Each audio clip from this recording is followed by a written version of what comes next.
विद्यार्थी मित्रांनो, सप्रेम नमस्कार. ज्ञानवंदन एज्युकेटर यूट्यूब चॅनलमध्ये सर्वप्रथम मी आपणा सर्वांचे स्वागत करतो. विद्यार्थी मित्रांनो, आजच्या व्हिडिओमध्ये आपण सराव प्रश्नपत्रिका क्रमांक 17 बघणार आहोत. लक्षात घ्या, आजच्या प्रश्नपत्रिकेमध्ये एकूण 25 प्रश्न असणार आहेत 50 गुणांसाठी. यामध्ये विद्यार्थ्यांनो आपण मराठी, इंग्लिश आणि सामान्य ज्ञान या घटकांचा विद्यार्थ्यांनो समावेश केला आहे. विद्यार्थ्यांनो, व्हिडिओ सुरुवातीपासून शेवटपर्यंत अगदी मन लावून बघायचा आहे. ज्याही गोष्टी इम्पॉर्टंट वाटतील त्या लगेचच नोटबुकमध्ये नोट डाऊन करून घ्या. एक्झामपूर्वी रिव्हिजन करण्यासाठी तुम्हाला या सर्व गोष्टी विद्यार्थ्यांनो नक्कीच हेल्पफुल ठरतील. विद्यार्थी मित्रांनो, प्रश्न विचारल्यानंतर आपल्याकडे थोडा वेळ असेल. या वेळेमध्ये विद्यार्थ्यांनो प्रश्नाचं उत्तर आपण गेस करायचं आहे आणि एकूण 25 प्रश्न झाल्यानंतर आपला किती स्कोअर येतो हे विद्यार्थी मित्रांनो आपण स्वतः त्याचं आकलन करायचं आहे आणि आपल्या स्कोअरमध्ये कशी सुधारणा होईल याकडे जास्तीत जास्त विद्यार्थ्यांनो लक्ष केंद्रित करायचं आहे. विद्यार्थ्यांनो, व्हिडिओला सुरुवात करूयात. व्हिडिओतील सर्वात पहिला प्रश्न आहे, उस्मानाबाद जिल्ह्यापासून खालीलपैकी कोणत्या जिल्ह्याची निर्मिती झालेली आहे? आपले ऑप्शन आहेत जालना, लातूर, गडचिरोली की वाशिम. विद्यार्थी मित्रांनो, अंदाज व्यक्त करायचा आहे. आपल्याकडे 10 सेकंदाचा वेळ आहे. तर लक्षात घ्या, उस्मानाबाद जिल्ह्यापासून ऑप्शन क्रमांक ब लातूर या जिल्ह्याची निर्मिती झालेली आहे. त्यानंतर क्वेश्चन क्रमांक 2, म्हैसमाळ हे थंड हवेचे ठिकाण कोणत्या जिल्ह्यात आहे? आपले ऑप्शन आहेत औरंगाबाद, नांदेड, सोलापूर की कोल्हापूर. विद्यार्थ्यांनो, अंदाज व्यक्त करायचा आहे.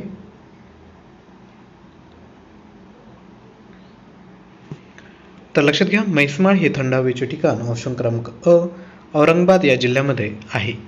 त्यानंतर क्वेश्चन क्रमांक 3, महाराष्ट्रातील सर्वात उंच शिखर कळसुबाई हे डॅश या 2 जिल्ह्यांच्या सीमेवर आहे. आपले ऑप्शन आहेत पुणे अहमदनगर, अहमदनगर नाशिक, बीड अहमदनगर की नाशिक धुळे. विद्यार्थ्यांनो, अंदाज व्यक्त करायचा आहे.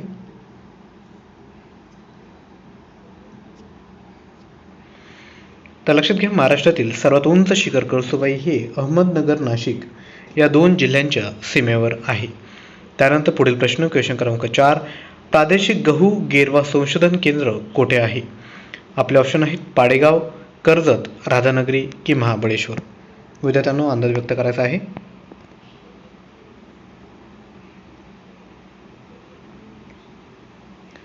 तर लक्षात घ्या, प्रादेशिक गहू गेरवा संशोधन केंद्र हे ऑप्शन क्रमांक ड महाबळेश्वर या ठिकाणी आहे. त्यानंतर क्वेश्चन क्रमांक 5, कृष्णा खोरे विकास महामंडळाची स्थापना केव्हा झाली? आपले ऑप्शन आहेत 1996, 1997, 1995 की 1998. विद्यार्थ्यांनो, अंदाज व्यक्त करायचा आहे. तर लक्षात घ्या, कृष्णा खोरे विकास महामंडळाची स्थापना ऑप्शन क्रमांक अ 1996 ला झालेली आहे. त्यानंतर क्वेश्चन क्रमांक 6, इतिहासात लाल बाल पाल मध्ये पाल म्हणजे कोण होते? बिपिनचंद्र पाल, स्वामी पाल, शरदचंद्र पाल की राजेंद्र पाल. विद्यार्थ्यांनो, सोपा प्रश्न आहे, अंदाज व्यक्त करायचा आहे. तर लक्षात घ्या, इतिहासामध्ये जे लाल बाल पाल होऊन गेले त्यामध्ये पाल म्हणजे बिपिनचंद्र पाल ही गोष्ट लक्षात ठेवा. त्यानंतर क्वेश्चन क्रमांक 7, त्यापूर्वी विद्यार्थी मित्रांनो लाल म्हणजे लाला लजपतराय, बाल म्हणजे बाळ गंगाधर टिळक आणि पाल म्हणजे बिपिनचंद्र पाल ही अधिकची माहिती लक्षात ठेवा. त्यानंतर पुढील क्वेश्चन आहे क्वेश्चन क्रमांक 7, भारतीय राष्ट्रीय काँग्रेसची स्थापना कोठे व केव्हा झाली? मुंबई 1884, कलकत्ता 1885, मुंबई 1885 की कलकत्ता 1888. विद्यार्थ्यांनो, अंदाज व्यक्त करायचा आहे. तर लक्षात घ्या, भारतीय राष्ट्रीय काँग्रेसची स्थापना ऑप्शन क्रमांक सी मुंबई या ठिकाणी 1885 ला झालेली आहे. त्यानंतर क्वेश्चन क्रमांक 8, खालीलपैकी कोण होम रूल लीग चळवळीशी संबंधित आहे? आपले ऑप्शन आहेत सरोजिनी नायडू, लोकमान्य टिळक, भगतसिंह की डॉक्टर बाबासाहेब आंबेडकर. विद्यार्थ्यांनो, अंदाज व्यक्त करायचा आहे. तर लक्षात घ्या, होम रूल लीग चळवळीशी ऑप्शन क्रमांक ब लोकमान्य टिळक हे संबंधित आहे. त्यानंतर क्वेश्चन क्रमांक 9, छत्रपती शिवाजी महाराजांना राज्याभिषेक कोणत्या साली करण्यात आला आहे? आपले ऑप्शन आहे 1675, 1674, 1678 की 1680. विद्यार्थ्यांनो, अंदाज व्यक्त करायचा आहे.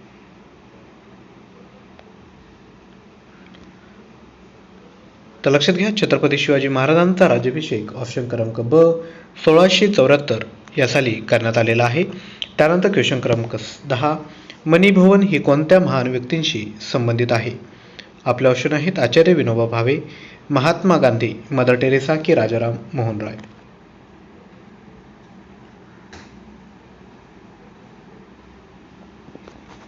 तर लक्षात घ्या, मनी भवन ही ऑप्शन क्रमांक ब महात्मा गांधी यांच्याशी संबंधित आहे.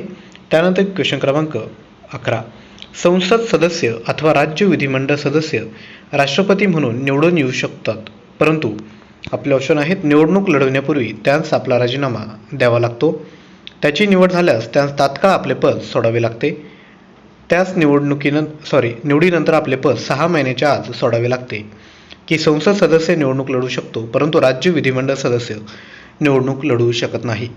विद्यार्थ्यांनो अंदाज व्यक्त करायचा आहे. तर लक्षात घ्या, संसद सदस्य अथवा राज्य विधिमंडळ सदस्य राष्ट्रपती म्हणून निवडून येऊ शकतात, परंतु त्याची निवड झाल्यानंतर त्यांना तात्काळ आपले पद सोडावे लागते. त्यामुळे ऑप्शन क्रमांक ब हे योग्य आन्सर असणार आहे. त्यानंतर क्वेश्चन क्रमांक 12, भारताच्या राष्ट्रपतींची निवडणूक पद्धत राज्यघटनेत दुरुस्तीद्वारे बदलता येऊ शकते, त्यासाठी घटना दुरुस्ती डॅशद्वारे मंजूर होणे आवश्यक असते.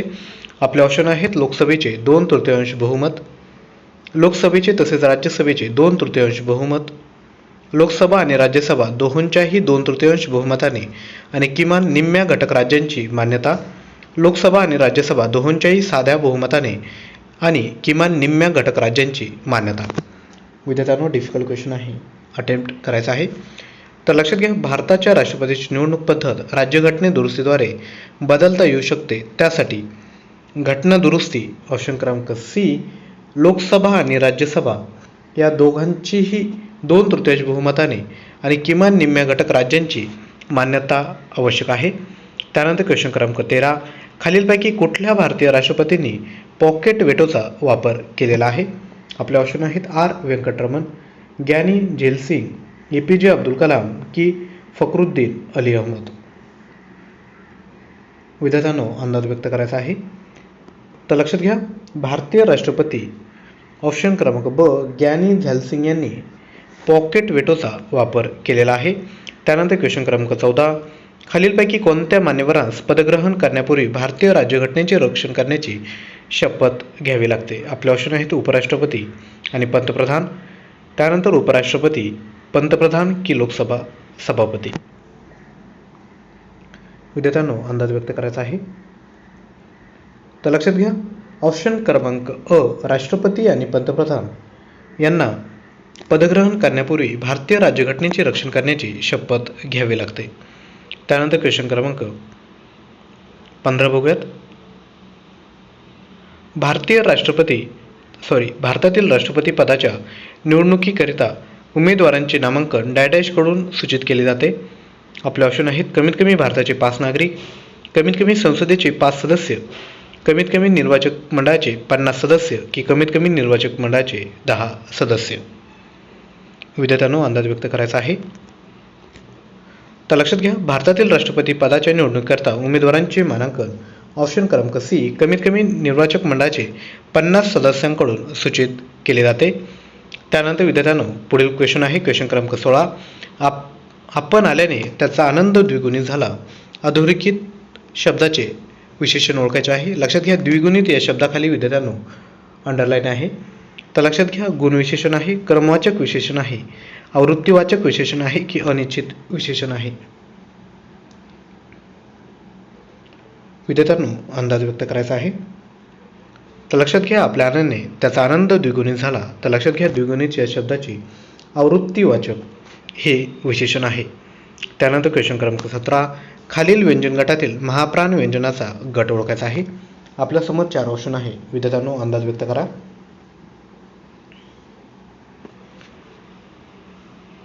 तर लक्षात घ्या, ऑप्शन क्रमांक ड ख घ छ झ हे विद्यार्थी मित्रांनो महाप्राण व्यंजनांचा गट आहे. त्यानंतर क्वेश्चन क्रमांक 18, मराठी शुद्धलेखन नियमानुसार अचूक शब्दसमूह ओळखायचा आहे. आपल्यासमोर 4 ऑप्शन आहे. विद्यार्थ्यांनो आपण सर्व ऑप्शन रीड करून योग्य मराठी शुद्धलेखनाचा विद्यार्थी मित्रांनो अचूक शब्दसमूह ओळखा.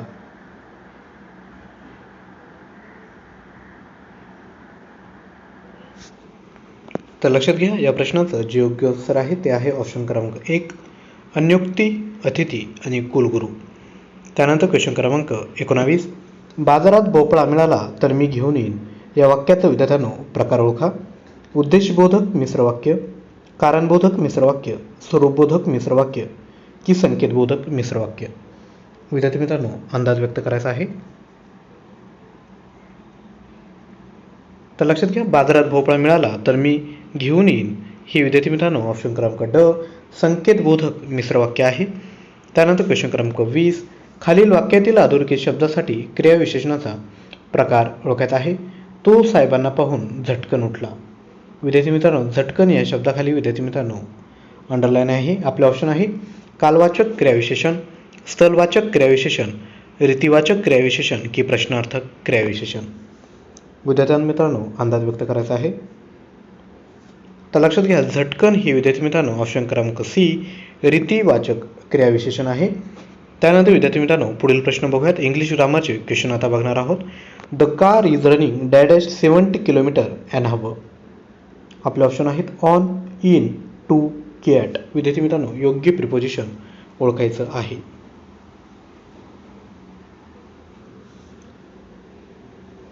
तर लक्षात घ्या, the car is running at option क्रमांक D at 70 kilometre an hour हे योग्य आन्सर असणार आहे. त्यानंतर क्वेश्चन क्रमांक 22, he aimed his pistol dash the criminal of on at किन टू. विद्यार्थी मित्रांनो अंदाज व्यक्त करा. अगदी सोपा प्रश्न आहे. सर्व प्रिपोजिशन अंडरलाईन ठिकाणी ब्लँक ठिकाणी टाकून बघा. He aimed his pistol at the criminal option क्रमांक सी योग्य आन्सर आहे. त्यानंतर क्वेश्चन क्रमांक 23, the aeroplane was flying dash the cloud. आपले ऑप्शन आहेत ओव्हर, अपॉन, विथ की अबोव. विद्यार्थ्यांनो अंदाज व्यक्त करा. तर लक्षात घ्या, the aeroplane was flying above the cloud option क्रमांक ड योग्य आन्सर असणार आहे. त्यानंतर क्वेश्चन क्रमांक 24, his beloved prevented him dash going there of, with, from, किन टू. विद्यार्थी मित्रांनो अंदाज व्यक्त करायचा आहे. तर लक्षात घ्या, his beloved prevented him from going there, त्यामुळे ऑप्शन क्रमांक सी फ्रॉम हे याचं योग्य आन्सर असणार आहे. त्यानंतर क्वेश्चन क्रमांक 25, the police inspector inquired dash the case with to of किन टू. विद्यार्थी मित्रांनो योग्य प्रिपोजिशन ओळखायचं आहे. तर लक्षात घ्या, the police inspector inquired into the case, त्यामुळे ऑप्शन क्रमांक ड योग्य आन्सर असणार आहे. विद्यार्थी मित्रांनो 25 प्रश्न झाले आहे.